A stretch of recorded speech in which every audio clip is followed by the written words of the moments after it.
Хөдөлмөр нийгэм хамгааллын сайдын нэрэмжит эрүүл аюулгүй ажлын байрыг эрхэмлэгч байгууллага 2019 болцолт уралдааны 2 дугаар шатны шалгаруулалт эхэлсэн байна. Тэгэхээр энэхүү уралдааны хамгийн гол зорилго нь хөдөлмөрийн аюулгүй байдлыг ханган ажиллаж байгаа аж ахуй нэгж байгууллагуудыг урамшуулах, тэдгээрийн санал санаачлагыг дэмжих болоод олон нийтэд таниулах зорилготойгоор 9 дахь жилдээ амжилттай зохион байгуулагдаж байгаа юм а. Тэгвэл өнөөдөр эрүүл аюулгүй ажлын байрыг эрхэмлэгч байгууллага 2019 болцолт уралдааныг зохион байгуулж байгаа ажлын хэсэг нь эхний 1-р шатанд өндөр оноо авсан Чингис хаан олон улсын нисэх буудлын үйл ажиллагаатай биечлэн танилцсан байна. Эрүүл аюулгүй ажлын байрыг эрхэмлэгч байгууллага 2019 болцолт уралдааныг хөдөлмөр нийгэм хамгааллын яам, хөдөлмөрийн аюулгүй байдал, эрүүл мэндийн төв, хөдөлмөрийн аюулгүй байдал, эрүүл ахуйн үндэсний хороо, нийгмийн даатгалын ерөнхий газар болон мэргэжлийн хяналтын ерөнхий газар хамтран 9 дахь жилдээ амжилттай зохион байгуулж байгаа юм байна.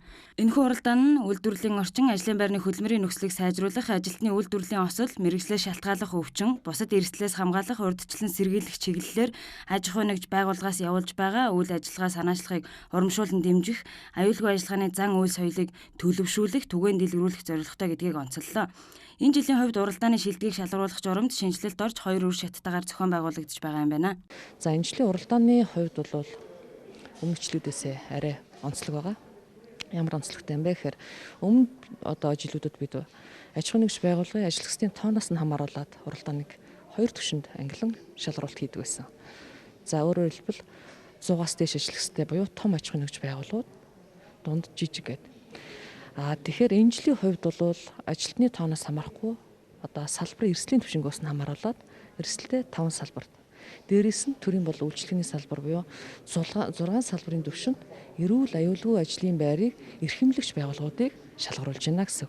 Ингэснээр ижил төрлийн эрсдэлтэй байгууллагууд хоорондоо өрсөлдөх нөхцөл боломж нь бүрдэж байна. Илүү эрүүл бодиттой шалгаруулалт болно гэж ойлгож байна. Манай байгууллага бол иргэний засгийн байгууллага бол өөрөө онцлог хөдөлмөрийн аюулгүй байдал бол дээд хэмжээнд байхыг шаарддаг олон улсын стандартын дагуу ажилладаг ийм онцлог үйл ажиллагаатай ийм байгууллага байгаа. За манай Чингис хаан олон улсын нисэх буудлын хувьд хөдөлмөрийн аюулгүй байдал эрүүл ахуйн талаар ямар бодлого барьж ажиллаж байгаа вэ гэхээр зэрэг ер нь бол салбарын яам агентлагтайгаа бол энэ талаар нэгт холбоотой ажиллаж нийт ажилчдаа хөдөлмөрийн аюулгүй байдал эрүүл ахуйн талаар зөв чиг хандлагыг тогтоох.